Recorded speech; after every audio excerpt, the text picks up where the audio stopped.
esse excesso de carne que fica, na verdade, que é o excesso de pele, né?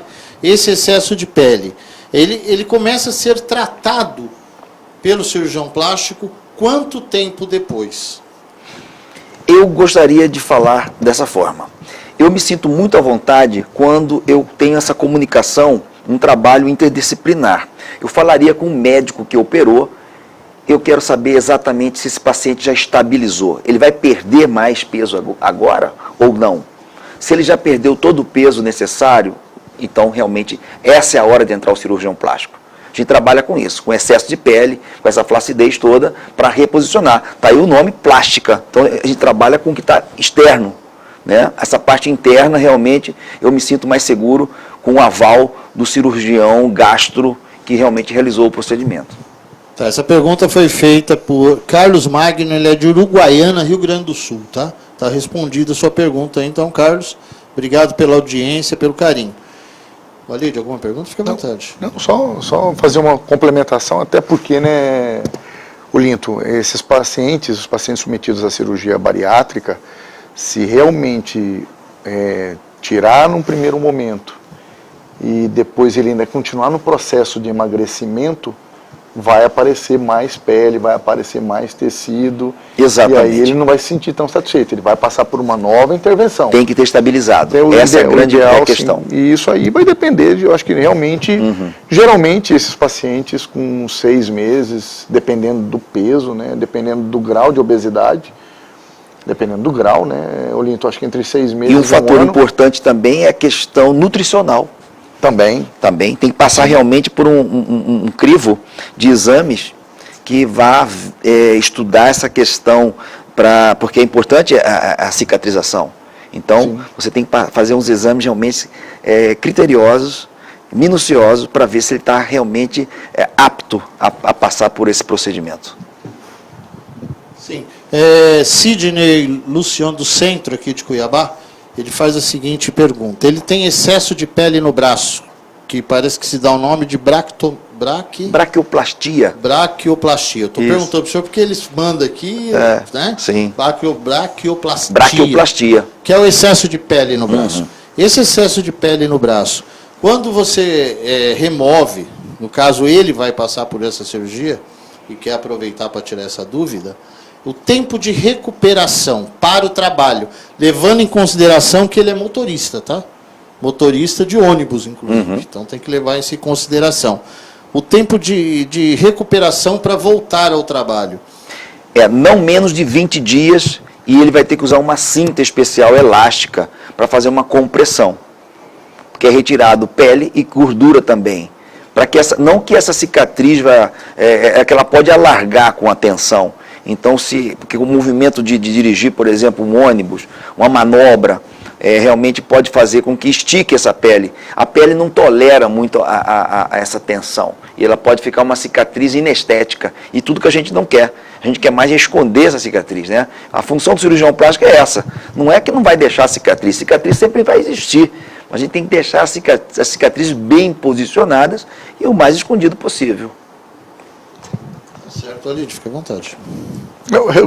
Eu ia falar dessa questão, principalmente dos pacientes submetidos à cirurgia bariátrica, que perderam muito peso, que às vezes não é só abdominoplastia, é pele que vai sobrar basicamente nos membros também, né, Olinto, além da região tóraco-abdominal, vai sobrar pele muito no braço, nas pernas, e acaba, dependendo da situação da obesidade, do grau de obesidade, você vê que realmente há necessidade, e assim, muito importante para a qualidade de vida dessas pessoas, para que seja retirada. E na questão não é nem estética, é realmente funcional. Até de higiene, né? Justamente. É a questão de higiene, porque realmente aquelas peles, as dobras, fica difícil para a pessoa tomar banho, né, para fazer uma higienização correta.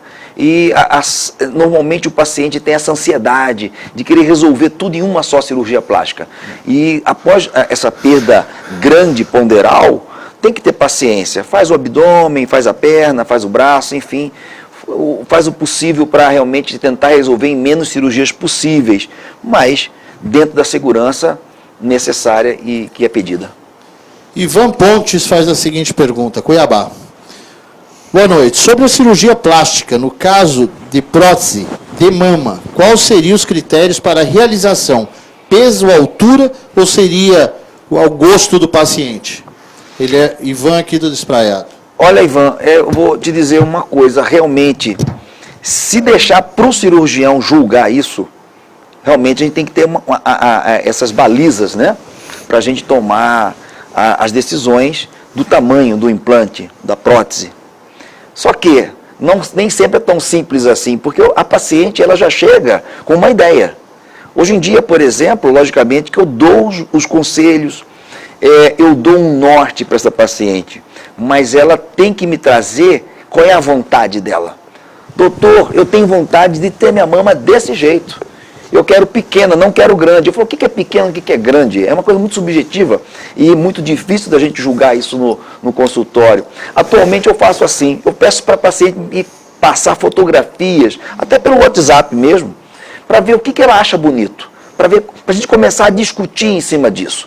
Existem certos moldes que a gente coloca no consultório, existem alguns programas que eu não gosto particularmente de computador, porque eles podem falsear alguma coisa. Eu prefiro a realidade do que o paciente está querendo e a gente vai entrar num comum acordo e a escolha do tamanho correto. Mas realmente o tórax, a altura, peso, leva-se em consideração sim. Doutor, Marta Antunes, Belfor Roxo, Rio de Janeiro, faz a seguinte pergunta. Lembrando que o doutor também atende no Rio de Janeiro. Né? Sim. Então, Belfor Roxo, Rio de Janeiro, Marta Antunes faz a seguinte pergunta. No caso, voltamos lá na bariátrica. Para se fazer a bariátrica, tem que se passar por um psicólogo, tem que passar pelo cardiologista, tem que ter o profissional da anestesia, como toda cirurgia, assim por diante. No caso da cirurgia pós-bariátrica, e tem que se passar novamente por todos esses profissionais, é necessário ter de passar novamente pelo cardiologista, ou seja, o cardiologista e o cirurgião plástico trabalham em conjunto no caso da cirurgia plástica? Sim, eu costumo fazer, o meu protocolo passou de 3 meses, repete-se o eletrocardiograma. Se o paciente é asa 1, ou seja, aquele paciente que não tem problema nenhum, tudo bem, vamos lá e operamos. 3 meses, para mim, é o prazo limite que o paciente tem. Com o processo de emagrecimento, é lógico que vai levar muito mais tempo depois da bariátrica, 6 meses, 1 ano, 1 ano e meio. Então, tem que se repetir todos os exames, sim. Não só o cardiológico, como todos os outros pré-operatórios também. É a minha opinião. Tá certo. Quero mandar um grande abraço aí para o Rafael, Ótica Curvo. Muito obrigado aí. Estive lá essa semana, fui muito bem atendido por toda a equipe dele. Teve profissionais nossos que estiveram lá também. Muito obrigado, viu? Rafael Curvo, que também é da dupla Rafael. Daqui a pouco eu vou lembrar o outro menino. Espera aí que eu esqueci agora. A mente falha. De vez em quando falha. Vamos lá. Lúcia Nelchin. Ela é de Boston. Tá? Ela faz a seguinte pergunta. Ela esteve no Brasil algum tempo atrás e aqui no Brasil ela passou por um cirurgião plástico, que ela não citou o nome, e foi muito bem atendida. Diz que o Brasil está muito à frente dos Estados Unidos no que se diz respeito à cirurgia plástica. É fato? Eu recebo muitas pacientes, especialmente no Rio de Janeiro, dos Estados Unidos.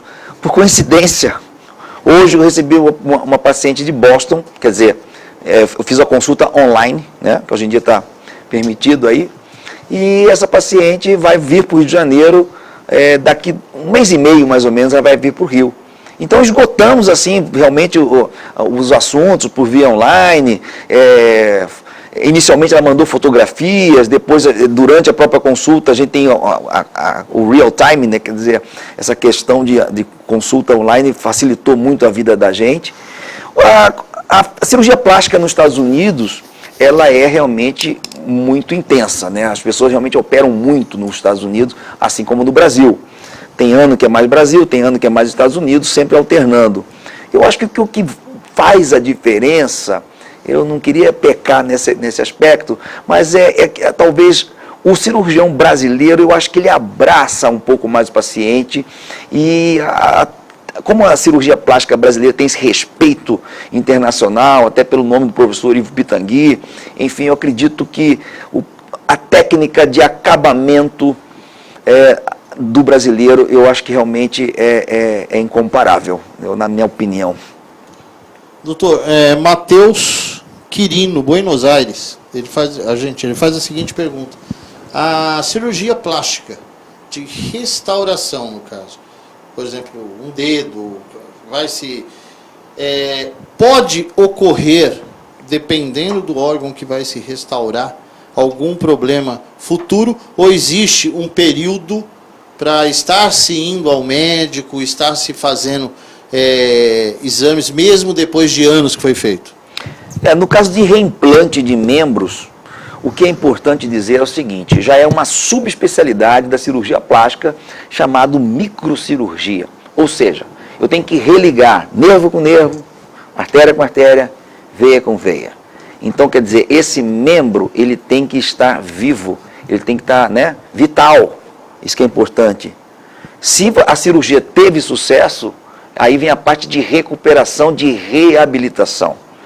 Eu acredito que é difícil responder essa pergunta, mas assim, se a cirurgia teve um sucesso inicial, tudo indica que realmente lá na frente não vai complicar, porque a circulação sanguínea está perfeita, o retorno venoso, a inervação, a sensibilidade, enfim, para isso lança-se mão da microcirurgia. É uma subespecialização da cirurgia plástica. Alguma pergunta, Lid? Não, deixar os telespectadores aí fluir. Tá bom, aí, porque, já passou 200 perguntas aqui. Porque é o momento de explorarem o Olinto aí, né? Aliás, eu quero agradecer muito a você de casa aí, que está nos ajudando, com as perguntas, porque o especialista aqui é o doutor Olinto, não é verdade? E você, quando manda a sua pergunta, você nos ajuda a dar continuidade ao programa. Muito obrigado. Só para esclarecer também, Baroni, quando começamos aí o programa, o Olinto falou da otoplastia, que é a correção da orelha de abano. Olinto, tem uma idade mínima para se fazer essa correção? Ou os pais, a criança que estiver incomodada a qualquer momento pode realizar? Ou se espera maturar para poder, ou o órgão crescer mais um pouco, para poder fazer essa correção?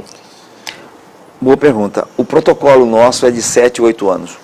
É um período que a criança está apta a fazer e também na escola ainda não tem aqueles problemas estigmatizantes, vamos dizer, de bullying, enfim. Ali a criança ainda está numa fase mais inocente, mas não pode deixar postergar isso aí, porque pode trazer sérios problemas psicológicos.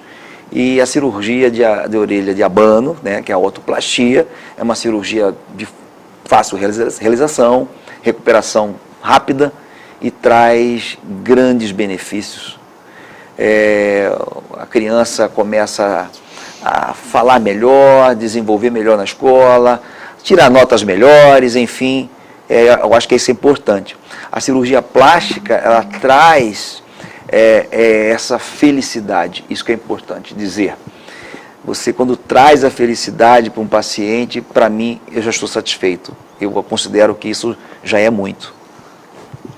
Aí, aproveitando essa pergunta que você fez, foi feita pela Viviane, de Santo Antônio de Veger, Cíntia, de Pontes de Lacerda, Lívia, de Poconé, Lumara, de Cuiabá, e Simone, de Tangará. Respondeu 4 perguntas só nessa daí, que já estava aqui para ser perguntado na sequência.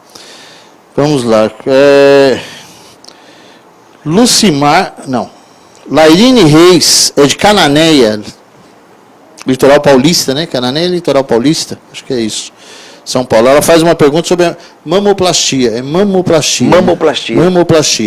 A mamoplastia, ela tem que ser feita em alguns casos ou é só estética? É o seguinte, vamos lá. Qual o nome da telespectadora? Lairine Reis. Larine, é o seguinte, a mamoplastia, ela pode ser estética ou pode ser reparadora. Por exemplo, Em casos em que você tem uma mama muito grande, causando problemas de coluna, né, de deambulação, problemas posturais, associados até a processos dolorosos, é uma cirurgia que se faz necessário, realmente.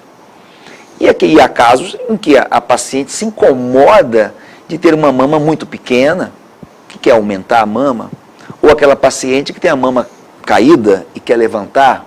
Então, quer dizer, cada caso é um caso, mas nesse caso da mama, da hipertrofia mamária, aquela mama muito gigante, muito grande, realmente aí se faz necessário a questão funcional, né?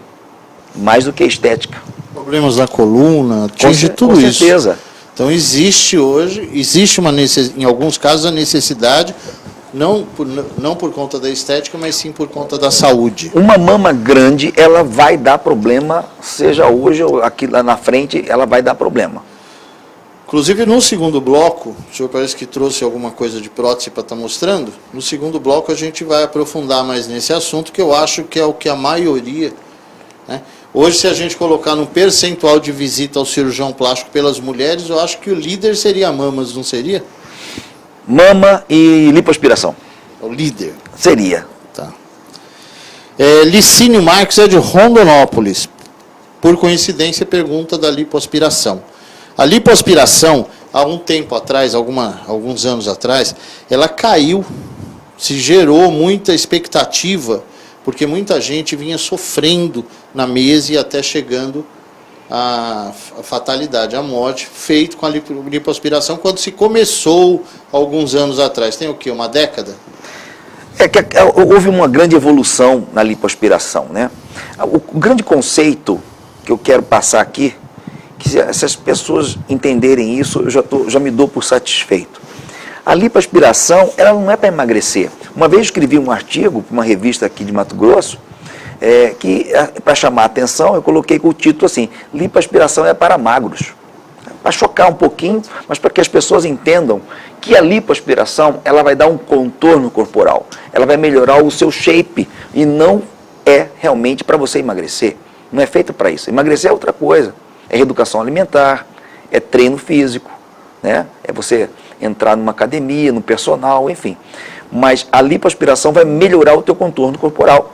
Sendo que você pode, além de retirar algumas áreas de gordura, você pode transferir essa gordura, fazer uma transferência, quer dizer, um implante realmente de gordura em outras áreas que você deseja. Como, por exemplo, tira da barriga, tira das costas e coloca no bumbum, que é o clássico, né? Então, isso é a lipoaspiração. O conceito de lipo também é importante dizer que não pode se aspirar volumes grandes. Existe um percentual para cada peso que você pode realmente fazer uma lipoaspiração com toda a segurança. E além disso, no meu caso, por exemplo, eu passo muito abaixo desse limite, eu não chego nem no limite, para que tenha uma segurança perfeita. A lipoaspiração, ela passou por uma fase também, foi banalizada e sendo feita, realizada, primeiro por profissionais que não são especialistas. Vamos ser claros aqui. Outra, que sendo realizadas em clínicas que não são hospitais. Então vamos lá, eu acho importante que seja realizada qualquer procedimento plástico, que seja realizado por um profissional especialista da Sociedade Brasileira de Cirurgia Plástica, que seja feita em ambiente hospitalar, que passe por todos os exames pré-operatórios e também que tenha um anestesista na sala. Isso que é importante. Tomando todos esses cuidados, eu acredito que realmente o índice de insatisfação ou de algum problema, isso aí vai ser reduzido a níveis ínfimos.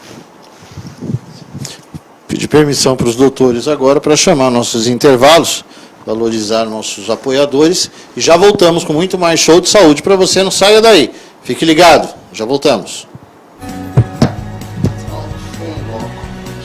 Seu prédio está seguro? Portaria remota 24 horas da New Line. Segurança e economia de até 70%. É prático e moderno. newlinesegurança.com.br.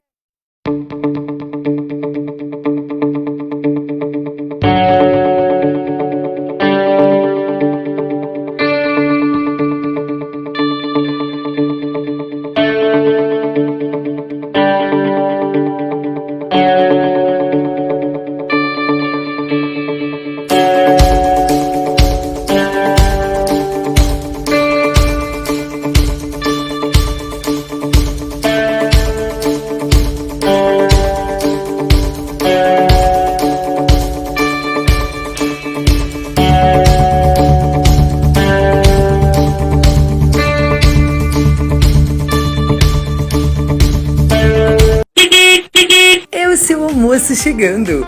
O Alphaville Buffet Delivery leva até você as mais deliciosas refeições para o seu dia a dia. Temos diversos planos de refeições semanais ou mensais para atender você, sua família ou sua empresa. Peça já o delivery do Alphaville Buffet e ganhe uma deliciosa sobremesa. Alphaville Buffet, todo dia com você. 99928-7979.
Resenha com a galera ou isolamento? A escolha é fácil. Perfume para sair ou álcool em gel? Essa escolha é fácil. Maquiagem para balada ou máscara? Essa escolha também é fácil. Doutor, estamos só com uma vaga de UTI disponível. Essa escolha não é nada fácil. Escolha certo. Escolha viver. Seu prédio está seguro? Portaria remota 24 horas da New Line. Segurança e economia de até 70%. É prático e moderno. newlinesegurança.com.br.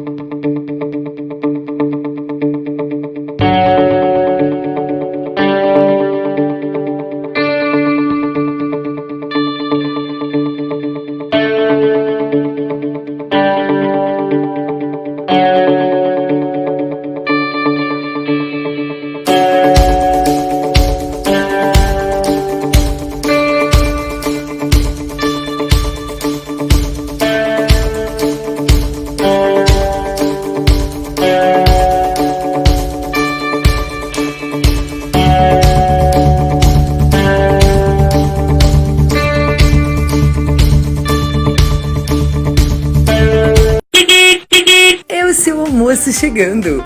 O Alphaville Buffet Delivery leva até você as mais deliciosas refeições para o seu dia a dia.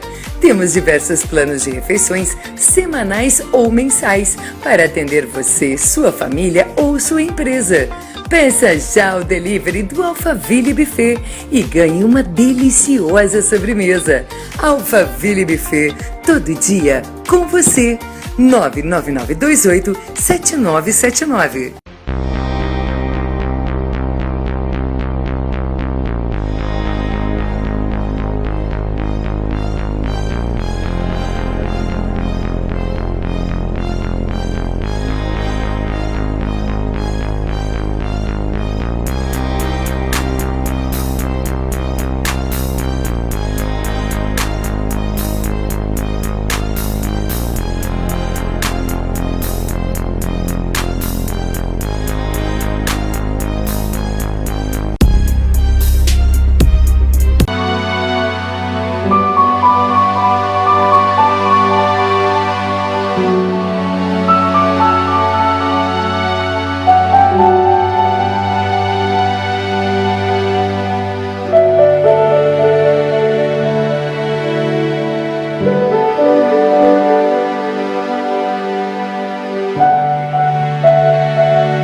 Resenha com a galera ou isolamento? A escolha é fácil. Perfume para sair ou álcool em gel? Essa escolha é fácil. Maquiagem para balada ou máscara? Essa escolha também é fácil. Doutor, estamos só com uma vaga de UTI disponível. Essa escolha não é nada fácil. Escolha certo. Escolha viver.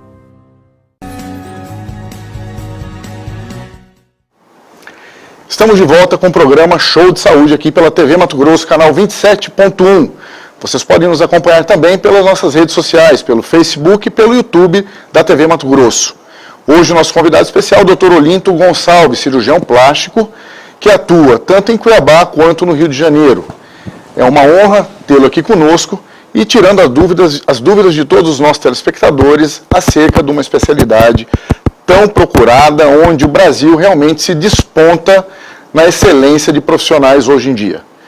Olinto, mais uma vez obrigado pela presença, por estar aqui conosco, respondendo as perguntas, dando continuidade nesse nosso segundo bloco. Falamos muito de cirurgia plástica, principalmente de procedimentos estéticos relacionados à otoplastia, que é a correção da orelha de abano, né? Tiramos a dúvida dos telespectadores. Falamos também de mamoplastia, você deixou bem claro aí, você explicou bem para os nossos telespectadores as principais indicações da mamoplastia. E dando continuidade a essa cirurgia estética de mama, quando uma mulher, né, hoje é uma cirurgia que logicamente pode ser executada também para os homens, hoje você vai falar um pouquinho a respeito de estética de mama em homens também, mas no foco principal, que seriam as mulheres. Hoje, quando a paciente chega ao seu consultório e vem atrás de uma cirurgia para implante de prótese mamária, o que é que você fala, o que é que você tem para expor, para explicar para essas pacientes? Principalmente eu vi que você trouxe uns modelos e eu gostaria que você explicasse para nossos telespectadores como funciona a cirurgia de implantes de prótese mamária. Quais são as técnicas, quais são os modelos de prótese, como é escolhido isso, se isso é definido pelo cirurgião plástico, se isso é definido pela paciente, se é definido em conjunto pelos dois. Eu queria que você abordasse um pouquinho para nós a respeito de próteses de mama. Valide, a prótese de mama é uma cirurgia considerada recorde, né? Que todo mundo quer fazer, enfim. A cirurgia de prótese de mama, ela obedece um padrão, ou seja, um padrão estético. Você tem que ter realmente uma harmonia com o tórax, como foi falado anteriormente no bloco anterior, ver a altura da paciente e peso. Porém, nem sempre isso é válido. Você tem que fazer um conjunto, realmente fazer a busca de várias avaliações, ou seja, tanto da sua parte como do paciente. O desejo da paciente pesa muito, eu vou dizer para você que pesa. E aí existem vários padrões de prótese, por exemplo. Existem próteses de perfil baixo, próteses com perfis moderados, perfil alto e super alto. Aqui eu trouxe, só para a título de exemplificar, uma prótese mamária do tipo alto e aqui uma super alta. Ou seja, quando a paciente deseja um colo mais avantajado, a gente lança a mão de uma super alta. Qual a diferença da super alta para a alta? A super alta e a alta, que são as que a gente mais usa, realmente, é a diferença da base.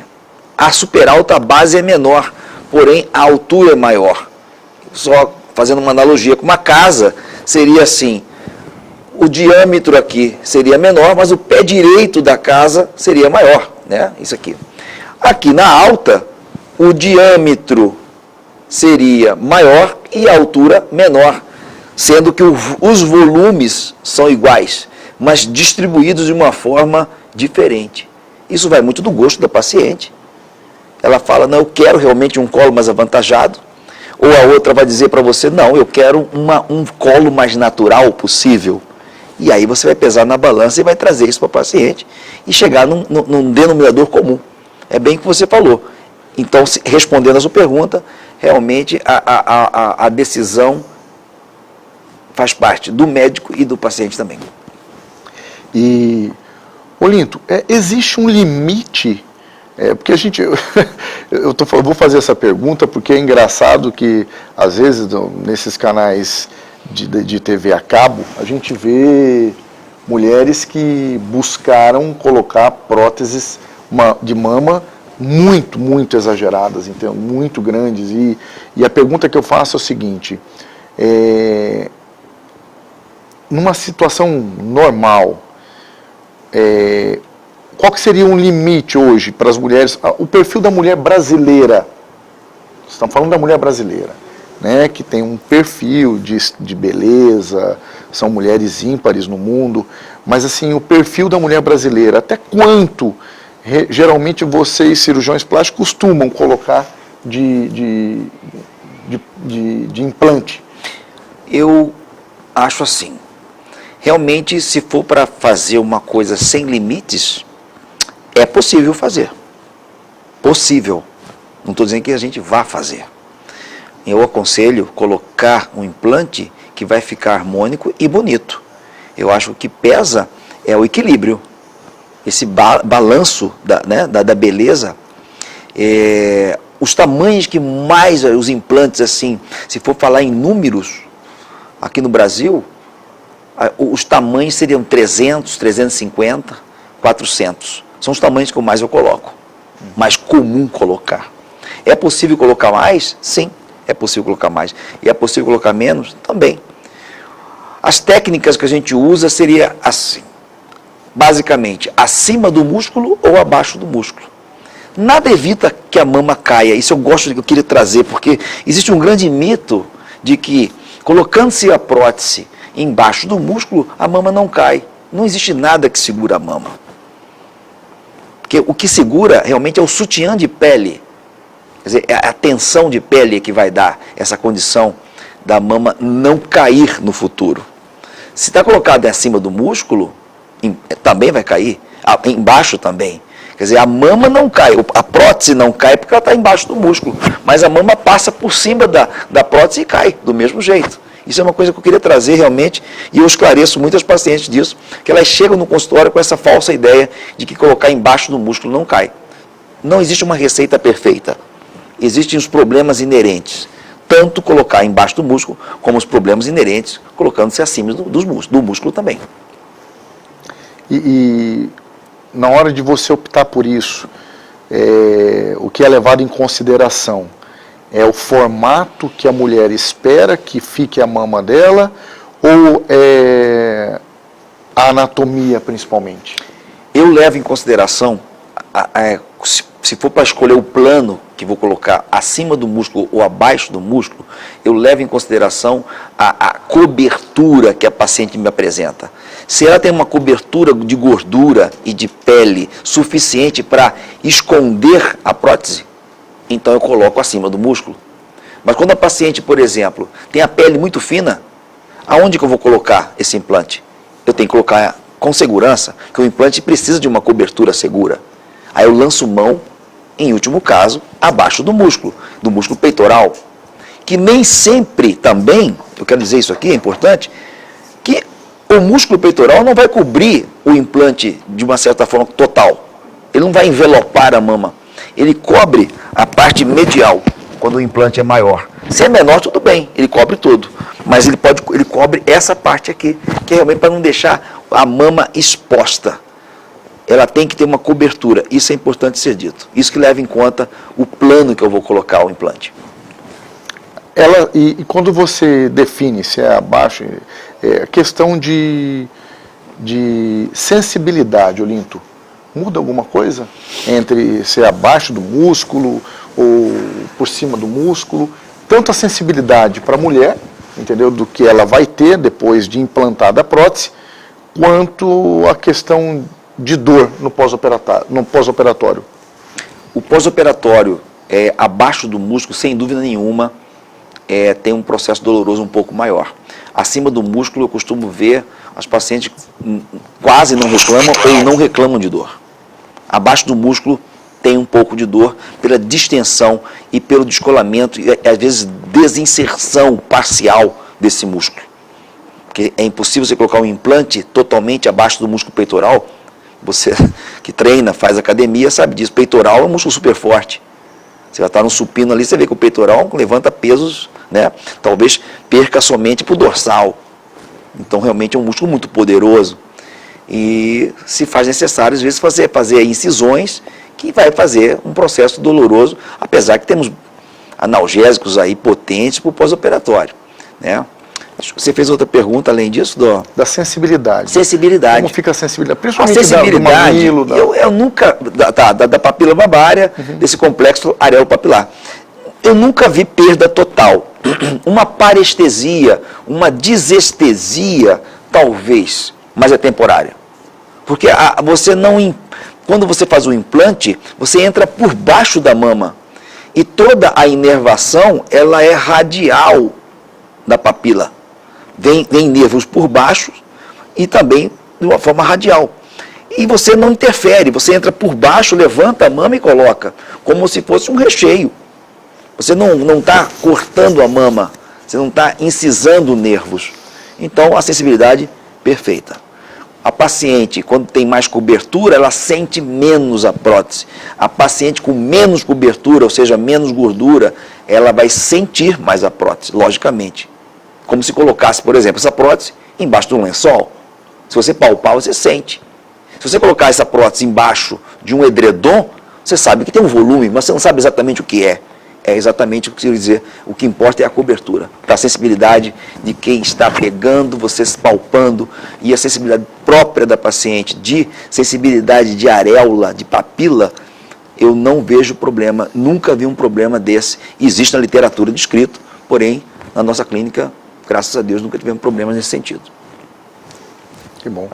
Eu acho que a gente consegue esclarecer muita dúvida com relação a um procedimento que é eleito um dos principais dentro da cirurgia plástica, um dos mais requisitados hoje em dia, né, Olinto? Acho que você conseguiu aí realmente dar uma aula, uma consulta gratuita aí para muita gente a respeito de implante de prótese de mama. Acho que essa colocação que você fez aí foi perfeita com relação a comparar a cobertura por um lençol e a cobertura por um edredom. Perfeito. Quando você opta em colocar debaixo do músculo ou acima dele. Perfeito. Né? Essa questão do volume, o que é mais pedido no consultório, vai muito do cirurgião também, porque às vezes, vamos falar para o telespectador entender, a praia do cirurgião é mais mama, é mais abdômen. Eu, por exemplo, eu tenho uma dedicação e uma paixão exclusiva por nariz e por face. Você sabe disso. Seu irmão, o conceituado bucomaxilo Khalil, o Issem Khalil, a gente trabalha junto em alguns trabalhos de perfiloplastia. O que é perfiloplastia? É você mudar um pouco o aspecto da face do paciente, trabalhando tanto no nariz como na parte ortognática, de maxila e de mento. A pessoa fica mais bonita quando você trabalha em conjunto. Então, por isso que eu falo que é importante essa questão interdisciplinar. Não só a cirurgia plástica, mas a gente trabalha com a parte funcional, com o otorrino, com o bucomaxilo. E na minha clínica eu tenho um volume especial de face e nariz, realmente pela minha dedicação a essas cirurgias que eu tanto sou apaixonado e amo tanto assim. Aproveitando esse gancho então, doutor, aliás, parabéns pela explicação. Aproveitando esse gancho, sobre o lifting facial. Seria somente para aliviar rugas de expressão facial? Fale um pouco sobre isso. Quem está perguntando é o Ivan. Adorei essa pergunta. Parece que essa pergunta foi feita eu que fiz para mim mesmo. Mas vamos lá. Quem fez a pergunta, Baroni? Ivan Despraiado. Ivan, vamos lá. Muito boa pergunta. A palavra é lifting facial. E não que eu seja um amante do anglicismo, mas a palavra correta é essa mesmo. É lifting, porque é o levantamento da face. Porque o tratamento, o procedimento em português é tão complexo que seria ritidectomia ou ritidoplastia, que seria assim a plástica das rugas. E não tem nada a ver com ruga. As pessoas podem pensar, se o Olinto está falando que A cirurgia de face não tem nada a ver com ruga? Não tem nada a ver com ruga. É o descenso da pele e dos músculos faciais. O lifting facial, realmente, em português, devia ser também chamado de levantamento facial, porque você levanta todas as estruturas faciais. Nós temos vários músculos na face que, com o passar do tempo, os vetores do envelhecimento fazem o quê? Puxam a face para baixo e para frente. Tudo que a gente faz é ao contrário. A gente, na cirurgia de lifting, você põe para trás e para cima. Então você contraria esses vetores do envelhecimento. Você não inventa outra pessoa. Você simplesmente faz com que a pessoa regrida no tempo. Você deixa ele mais jovem, deixa como ele era. Isso é importante dizer. Então é lifting facial. O tratamento de rugas finas, de ruguinhas, é botox, é laser, é microagulhamento, que também o lifting vai ajudar, porque existe uma certa tração de pele. Quer dizer, vai, consequentemente, também amenizar essas rugas. Mas o que deixa mais importante é isso. O lifting facial, ele faz o levantamento de face, terço superior, médio, inferior e pescoço. Tá aí a resposta dada ao Ivan. E o Ivan, parabenizando só o Ivan, sempre pelas boas perguntas. Boas perguntas, sempre participando com a gente. Justamente. Parabéns, Ivan. Obrigado pelas perguntas e participar conosco aqui no programa. Falar nisso, quero mandar um grande abraço. Eu não tenho certeza que o nome de toda a equipe é o nosso amigo Manga Larga, né? Também.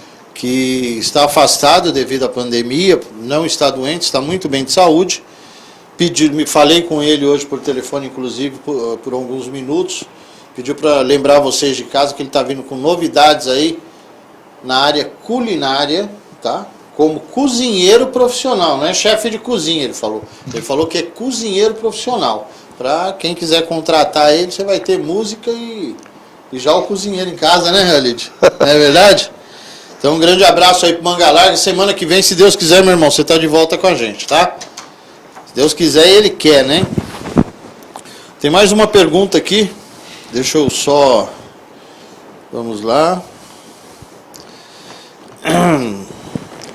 Quando é correção de uma cirurgia plástica, quando a correção de uma cirurgia plástica considera-se reparadora ou não? Porque a reparadora faz pelo SUS e a cirurgia plástica não. A pergunta é essa: por que uma é pelo SUS, a reparadora, e a cirurgia plástica ainda não se faz pelo SUS? Eu costumo dizer, a plástica, ela Quem pode fez ser... a pergunta foi Janete, lá do Cospota. Então, Janete, vamos lá. A cirurgia plástica é tudo. Ela não tem essa divisão. Realmente eu não enxergo dessa forma. Da forma de estudo, da forma de realização. Agora, essa questão do governo financiar, bancar essas cirurgias ditas reparadoras, é porque realmente é vista de uma forma de que a cirurgia estética realmente é menos do que a reparadora. Eu vejo tudo de uma forma global. Eu acho que eu acabei de falar no primeiro bloco que as coisas se interdigitam, reparadora e funcional. Seria bom que vários casos fossem analisados mais profundamente e vistos que, às vezes, uma cirurgia estética, ela afeta tanto uma pessoa que compromete até a saúde dela. E também não deixa de ser reparadora. E a reparadora, ela é estética. E estética é reparadora. Eu vejo de uma forma global, não vejo com essa separação. E essa questão aí é uma questão mais política que eu não sei te responder, talvez tão precisamente assim. Até mesmo porque, Olinto, eu vou dar minha opinião como médico, como cirurgião, né? Eu acho que aí a gente... você tem uma visão maior por ser um especialista, mas a gente, em se tratando de, quando a pergunta que a telespectadora nos fez, de reparadora mesmo, nós estamos levando em consideração mais aquelas situações onde, por exemplo, vou citar um exemplo, nas mulheres que infelizmente são submetidas a mastectomia, ou retirada da mama, por conta de um tumor, por conta de um câncer. Então, ou seja, a mulher perdeu uma mama que, para ela, pode não ser um órgão vital, porém importantíssimo na questão não só estética, mas como funcional. Apesar da mama não ter mais a função, né, muitas vezes de amamentação, que é a função principal da mama no sexo feminino, mas esteticamente, ou seja, psicologicamente, para uma mulher é um abalo muito grande perder uma mama. Então, ou seja, dá o direito a ela, nós estamos falando pelo SUS, de ter uma mama de volta, né, ter a reabilitação, a reconstrução de uma mama, onde aí a cirurgia plástica é responsável por isso. Vocês, cirurgiões plásticos, são os responsáveis nessa situação de repente, devolver para a mulher uma mama muito próxima, muito parecida, através do uso de expansor, desde o início, depois a escolha de uma prótese mais próxima do tamanho da mama natural dela. Então, ou seja, a mulher vai ter de volta, entendeu? A dignidade de ter a sua mama reconstruída, e coisa que muitas vezes ela não teria condições, por exemplo, apesar de que hoje mudou muito, nós sabemos disso, né? A acessibilidade às cirurgias, entendeu? O preço das próteses melhorou muito em termos de acesso à população de um modo geral. Porém, né, uma mulher que perde a mama por conta de uma doença como essa e tem já desde o seu tratamento inicial lá, que é a cirurgia para a retirada do tumor, a retirada da mama, e logo em seguida já a tentativa de reconstrução de uma nova mama, eu acho que o SUS acaba contemplando, porque diferencia realmente essa questão que você colocou de que a estética não seja um problema, não possa ser um problema que possa causar um dano maior a uma paciente, que eu também concordo plenamente com você. Eu acho que a pessoa que não está satisfeita, às vezes, pode ter problemas muito sérios, psicológicos.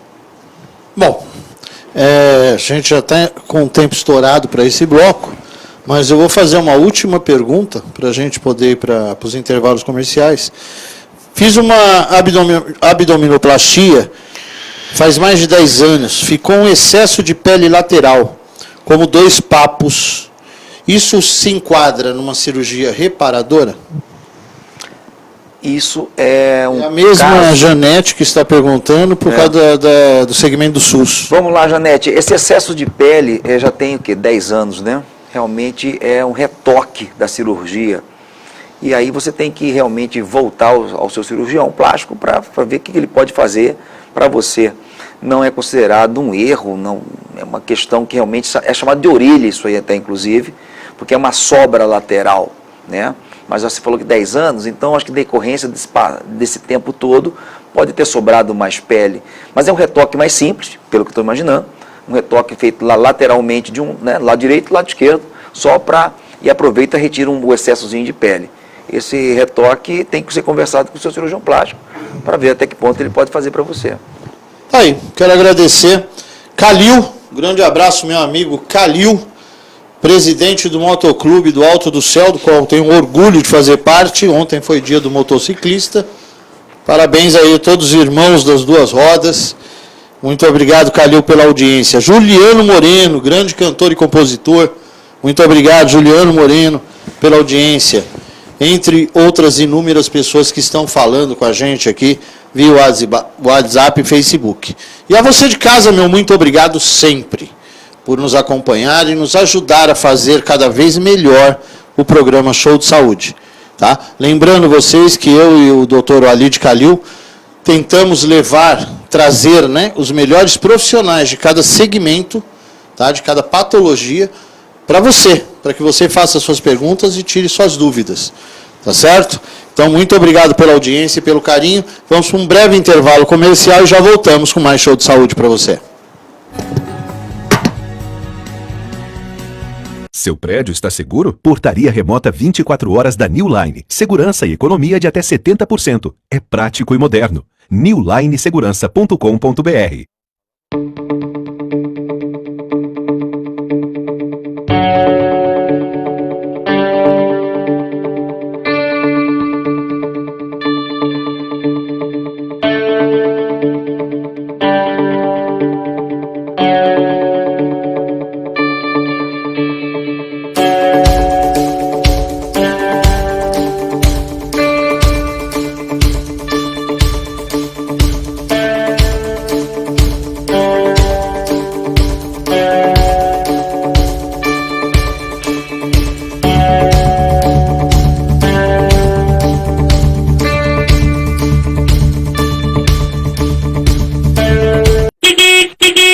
seu almoço chegando. O Alphaville Buffet Delivery leva até você as mais deliciosas refeições para o seu dia a dia. Temos diversos planos de refeições semanais ou mensais para atender você, sua família ou sua empresa. Peça já o delivery do Alphaville Buffet e ganhe uma deliciosa sobremesa. Alphaville Buffet, todo dia com você. 99928-7979.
Estamos de volta com o programa Show de Saúde, canal 27.1 TV Mato Grosso.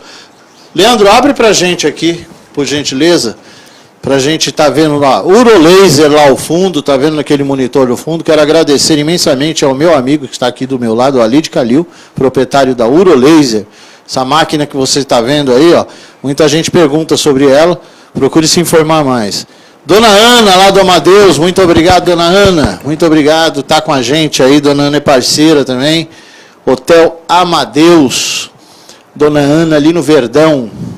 Vamos ver a próxima imagem que vai aparecer. Tá aí. Virgínia, lá da Criativa Manipulação, muito obrigado, viu, Virgínia, por ter acreditado no projeto e fazer parte do programa Show de Saúde. Está nessa parceria forte com a gente. Muito obrigado mesmo. Virgínia Criativa, farmácia de manipulação. Gastro-MT, Dr. Juliano Canavarros. Muito obrigado, Dr. Juliano também, que abriu as portas lá da Gastro-MT para a gente. New Line, tecnologia de segurança, muito obrigado. É a New Line, já há quase 2 anos com a gente.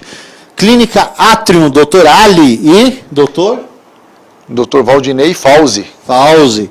Reletron, do meu amigo Davi, lá em Várzea Grande. Urolaser de novo, porque nós temos Urolaser. O Urolaser tem a parte de equipamento e a parte de consultório. Divano Estofados, que inclusive monta esse cenário para a gente. Muito obrigado aí ao Dorileu. E o Digoreste, esse aí é pessoal meu, né? Porque o Digoreste é outro programa que eu apresento. Muito obrigado. CTR, Dr. Luiz Guilherme Irmãos. Isso. Muito obrigado aí, Dr. Luiz Guilherme, pela parceria e cumplicidade, está com a gente sempre. CTR fica ali no Parque Cuiabá, né? Jardim Cuiabá. Jardim Cuiabá. E é isso aí, gente. Voltando aqui ao programa. Muito obrigado a todos os nossos patrocinadores. Mais uma vez, muito obrigado, doutor Olinto, por estar com a gente aqui. Olinto Gonçalves, fera aí na cirurgia plástica. Eu que agradeço. Muito obrigado mesmo, está esclarecendo muitas dúvidas. Tá? Vamos ver outras perguntas que eu tenho aqui. Rinoplastia. Rinoplastia, que é o nosso amigo Leandro, que você viu que o nariz dele parece um tucaninho assim, né? Sabe assim, envergadinho? Rinoplastia, que seria isso? Sem rinoplastia. A pergunta do Leandro é o seguinte: como fazer, por que fazer e a recuperação, como funciona? Eu acredito assim, o nariz, qual é a função principal? O nariz, a principal função é respirar. Então, você primeiro tem que respirar bem. Normalmente, aqueles narizes bonitos respiram bem.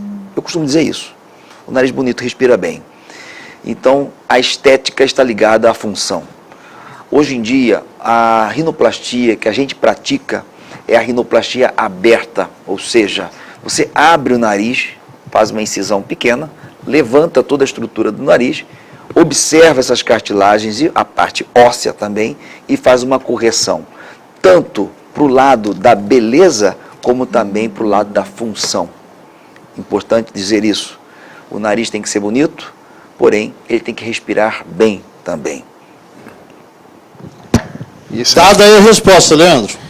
Isso é um dos xodós do Olinto, é isso como ele falou desde o início aí, ele é apaixonado por face, então assim, aí é uma coisa que você navega bem, né, Olinto? Não que nas outras... Realmente, né, uma cirurgia que realmente eu me dedico muito. Eu costumo dizer, o nariz, ele está no centro da face. 1 milímetro é 1 quilômetro. Qualquer mudança, você muda muito a pessoa. Eu tento fazer uma rinoplastia mais natural possível, para que não altere realmente essa questão do reconhecimento, né, dos seus pares, da sua familiar. Você não pode virar outra pessoa. Você vai só simplesmente rejuvenescer. Ou seja, tem a ponta baixa, como o Baroni falou do rapaz, levanta a ponta. Tem uma giba óssea, corrige essa giba, deixa o nariz mais reto. E isso dá, sinceramente, uma jovialidade e, consequentemente, uma beleza de uma forma global. Tá certo, doutor. Existem vários segmentos da cirurgia plástica. O cirurgião plástico, quando ele estuda, lógico que ele estuda todos os segmentos, anatomia completa, né? Alguns se aperfeiçoam em outros segmentos. Como é o caso do senhor, por exemplo, o senhor disse que dá preferência para a face. Mas existem profissionais que só fazem aquela cirurgia específica. Tem que se estudar, se fazer alguma coisa em cima especificamente daquela patologia, não? Isso é uma pergunta minha. Na cirurgia plástica, eu vou responder pela cirurgia plástica. Quando você faz a formação é literalmente dos pés à cabeça, dos fios do cabelo até a unha do pé. Porque o cirurgião plástico, teoricamente, ele tem que entender de tudo isso. Ele tem que saber fazer desde um transplante capilar até uma extração de unha. Logicamente que no decorrer desse trâmite todo, desses caminhos percorridos, você se apaixona por uma ou outra cirurgia que você se dedica mais. Mas, teoricamente, o cirurgião plástico tem que entender de tudo isso. A formação é global. Não existe cirurgião plástico estético ou mais restaurador, reparador. A ideia é que o cirurgião plástico tenha esse conhecimento de uma forma ampla. Rosângela Sadikoski. Desculpe se eu errei o nome, tá? Ela faz a seguinte pergunta: em tempos de pandemia, é aconselhável fazer cirurgia plástica? Atualmente, nós estamos trabalhando da seguinte forma. O paciente, no dia da cirurgia, ele faz o teste. Estamos trabalhando, eu particularmente posso falar do hospital que eu trabalho, mas não há problema nenhum falar aqui. O hospital que eu trabalho é o Valor Day, é um hospital só de plástica. Então, não trabalha com outras clínicas. O pessoal que trabalha, os enfermeiros e todos os médicos que estão envolvidos também são testados. A anestesista parece uma astronauta no momento da intubação. Existe risco, porém, bem menos do que você ir num supermercado ou numa farmácia. Todo mundo está testado. Você entra num dia e vai embora no outro. E fica em casa descansando. E dessa forma estamos trabalhando. Graças a Deus, até esse momento, não tivemos nenhum problema. Lívia Ruda, ela é de Limeira, São Paulo. Ela coloca aqui: o doutor há pouco falou sobre prótese de mama. Existe qualidades importadas, nacionais? Existe realmente aquela prótese hoje, ou existiu, que ela poderia estourar, furar, vazar? Existe isso? E o que leva a acontecer isso com uma prótese de seio? A prótese prótese de mama, quer dizer, o implante é uma estrutura muito bem feita. Mesmo que ela venha a rasgar, furar, isso aqui não é um líquido, é um gel coesivo. Ele sai pouco, mas ele não sai totalmente. Qualidade existe. A gente prioriza pelos implantes aprovados pela Anvisa.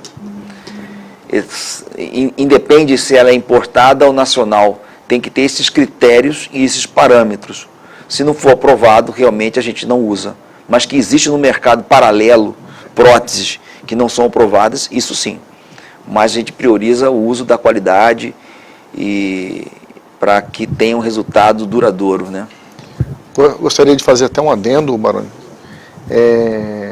Essa colocação que o Olinto fez é importantíssima com relação às características da prótese, né?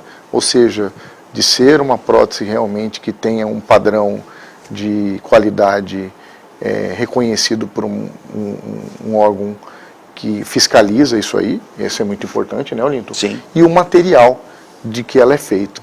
Até porque, Olinto, quando você falou do gel que compõe a prótese, eu gostaria de entrar num outro assunto, acho que nós já temos que entrar nisso aqui, porque é importante falar e vai ser importante a sua opinião, porque muitas pessoas, por questões de recurso, por questões financeiras, eu não vou nem citar aquelas que têm saído com muita frequência daqui do país, do Brasil, e de países vizinhos, entendeu? Em busca de uma cirurgia plástica mais barata, mais econômica. E tem tido sérios comprometimentos, inclusive com risco à sua própria vida, tá? Não vou nem citar isso, que nós sabemos que isso tem acontecido com uma certa frequência. E fora as questões estéticas, depois dos desastres que têm ocorrido com esses pacientes que vão para fora. Mas eu vou falar dos pacientes aqui dentro mesmo, do nosso país, que procura profissionais, muitas vezes não médicos, que acabam usando de substâncias como silicone industrial, né, que é um risco muito grande à saúde, para tentar ter o mesmo efeito estético que a prótese autorizada, liberada e reconhecida pela Anvisa daria, e também por aquela outra substância que é o polimetilmetacrilato, justamente, MA, que inclusive, infelizmente, tive uma amiga, não sei se você a conheceu, a perdemos há 2 anos após um procedimento desse, fora daqui de Cuiabá, inclusive foi no Rio de Janeiro, num lugar que não estava habilitado para isso, não era nenhuma clínica nem nada, e que realmente pagou com a vida dela por ter optado, que é uma substância até permitida, autorizada, mas eu não sei se na quantidade que foi utilizado foi uma boa escolha. Talvez tenha sido o fator complicador. Eu gostaria que você comentasse um pouquinho a respeito disso. Você falou inicialmente da procura pelas plásticas a países vizinhos. Há um tempo atrás eu escrevi um artigo, uma revista aqui de Mato Grosso, onde o tema era o perigo mora ao lado. Realmente, por essa atração, por orçamentos menores, os pacientes vão para lá, para países vizinhos, e se arriscam em cirurgias extensas e retorno precoce, sem um acompanhamento pós-operatório. Então, realmente é muito complicado isso. Eu peço aos telespectadores também que estejam sempre atentos a essa questão de especialidade. Se você tem dúvida se seu médico é cirurgião plástico, é simples, é só ir lá no site da Sociedade Brasileira de Cirurgia Plástica e digitar o nome do seu médico. Vai vir ali, se ele é especialista ou não. Outro fato importante é desconfiar de orçamentos muito ínfimos, né, muito barato. Porque eu posso falar, nesse mundo material que vivemos, diga-se passagem, não estou falando aqui de felicidade, de amor, de irmandade, nada disso. No mundo material que vivemos, o que é melhor, que é mais barato? Né? Um telefone, Se tem um pouquinho mais caro, porque tem um recurso melhor. Talvez um carro tenha um acessório ali ou outro. Estou vendo aqui câmeras, por exemplo. Uma câmera pode custar um pouco mais, talvez ela traga algo mais também. Então, tem que ter esse custo-benefício e estar bem atenta quanto a isso, tanto na questão da especialização, como nessa questão de orçamentos muito baratos.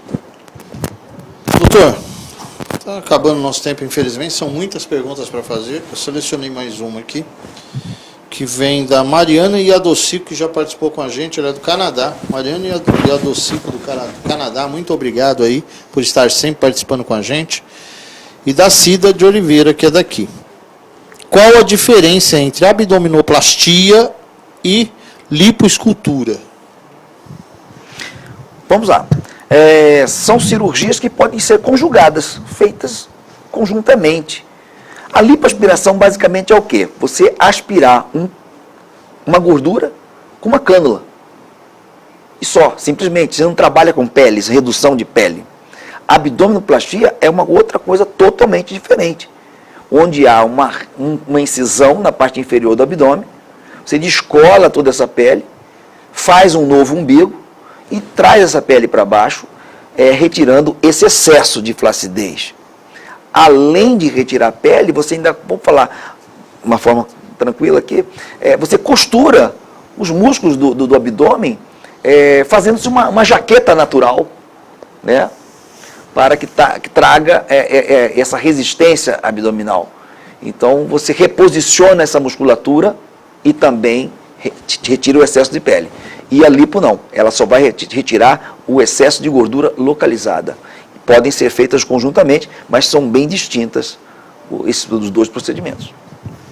Vanessa Silva, boa noite. Doutor, tem como tirar excessos do bumbum e colocar nos seios? Ou isso só com silicone? O senhor estava falando alguma coisa de silicone ainda há pouco. A possibilidade existe para qualquer coisa, porque a lipotransferência autóloga, ou seja, tirar uma gordura de um lugar seu e colocar em você mesmo, é possível, mas não é uma coisa comum. Normalmente a gente aspira abdômen, aspira as costas e flancos para colocar no bumbum. A gordura na mama não é tão bem-vinda como as pessoas pensam. Para pequenas correções, sim, mas grandes aumentos, a gente lança a mão do implante, que é realmente atualmente é desenvolvido de uma forma onde a consistência e essa sensação é como se fosse uma consistência humana. Então, porque a mama não é basicamente só gordura, ela também é glândula, e isso aqui simula muito bem uma mama normal. Doutor, uma pergunta minha agora, uma curiosidade minha. O cirurgião plástico está lá no consultório dele, aí chega o paciente com uma ideia louca na cabeça, ele vai fazer uma coisa que está fora dos padrões, ele quer mudar o rosto dele de uma forma, engrossar os lábios, diminuir o olho, acertar, né? Mas uma coisa absurda, tá? Cirurgião plástico, dentro da ética plástica, como atender esse paciente? Como conversar com esse paciente? Vamos fazer o absurdo que ele quer ou vamos tentar tirar isso da cabeça dele? É uma pergunta que eu estou fazendo, porque às vezes a gente vê alguns absurdos aí na mídia, né? Tem aquele homem tigre que fez aqueles absurdos no rosto e tal, e é pela cirurgia plástica. Cirurgia plástica é um produto que você vai lá, você compra um produto. Certeza. Mas depende do cirurgião plástico ou se passa isso? Quando chega nesses níveis, né, de absurdo, o cirurgião plástico é obrigado a indicar um psicólogo para esse paciente. Nós somos treinados para trazer o bem-estar ao paciente, trazer, como falei, felicidade, autoestima. Quando isso passa de um nível considerado normal, onde você nota que existe um desequilíbrio nesse paciente, ou seja, ele está se apoiando na cirurgia plástica para tentar compensar a falta de algo para ele. Isso é perigoso. E eu acredito que o cirurgião plástico tem que se negar a fazer, a realizar, e indicar realmente um psicólogo de uma forma tranquila, bem colocada, mas tem que ser feito isso. Tá, ok. Respondida a minha pergunta. Doutor, estamos chegando ao final do programa, infelizmente, mais um programa. Queria que o senhor fizesse as considerações finais para o nosso telespectador e respondesse uma pergunta que eu faço sempre para o profissional no fim do programa. Nós já falamos sobre isso durante esse programa. Hoje, a cirurgia plástica no Brasil deixa a desejar para a cirurgia plástica em algum lugar do mundo? Eu acredito que a cirurgia plástica brasileira, ela está considerada entre as melhores, se não a melhor. O volume nosso de cirurgia plástica, vou falar agora de mulher, mas o homem também opera, mas as mulheres brasileiras operam muito. E isso fez com que houve esse aperfeiçoamento das técnicas, né? Volto a falar aqui do mestre Ivo Pitangui, que foi pioneiro, né, nessa questão da elaboração e de criação de várias técnicas. Quer dizer, um brasileiro, fazendo uma analogia aí com o futebol, eu consideraria ele como um Pelé da plástica. Então, realmente, tanto a cirurgia plástica cresceu na técnica, como também o cirurgião plástico tem essa qualidade assim, afetiva e de abraçar o paciente, como todo médico brasileiro, acredito, não é só o cirurgião plástico, não é uma qualidade inerente ao cirurgião plástico, mas o médico brasileiro, ele tem essa qualidade, talvez pela nossa cultura, de abraçar o paciente, trazer para perto, ser mais acessível. Então, quando você une realmente técnica e afetividade, eu acredito que você chega a um ponto realmente que culmina com o acerto e com o sucesso. Muito obrigado. Considerações finais, doutor. Eu quero agradecer aqui ao Baroni, ao convite do Valide. Realmente é um prazer estar com vocês. E quero estar outras vezes aqui, se eu for convidado. E pode mandar para mim as questões, essas perguntas, de outra forma. Não sei, Baroni pode agilizar isso. Eu sei que ficou muita coisa para trás, mas eu quero dizer que eu, na medida do possível, eu sempre me coloco à disposição para responder perguntas de plástica, porque é uma área realmente que eu faço com muito amor e com muito carinho. Valide, considerações finais, fique à vontade, doutor. Só quero agradecer mais uma vez a sua presença, Olinto. Obrigado por ter disponibilizado do seu tempo para vir aqui nos dar uma aula, uma explicação a respeito de uma especialidade que realmente cada dia cresce mais no nosso país, no nosso estado, graças a profissionais tão competentes como você. E agradecer mais uma vez a todos os nossos telespectadores por terem participado com as suas perguntas. Continuem sempre participando conosco, porque é muito importante que vocês realmente tragam a dúvida de vocês, para que a gente possa levar o que há de melhor. Eu, da minha parte, só tenho que agradecer. Abre para mim aqui, por favor. Só tenho que agradecer a você de casa. Muito obrigado pelo carinho, pela audiência. Obrigado, doutores, mais uma vez. Obrigado aos nossos patrocinadores. Muito obrigado a você, telespectador, que participa do programa, manda suas perguntas, nos ajuda literalmente a fazer esse programa cada dia melhor para você. Hoje, o programa Show de Saúde é único no Mato Grosso, 141 municípios recebem nosso sinal, graças a você, telespectador, graças a vocês, profissionais, e a vocês que apoiam a gente mantendo esse programa no ar. Fiquem todos com Deus, quinta-feira, 8 horas da manhã, e sábado, 2 horas da tarde. Até lá, obrigado.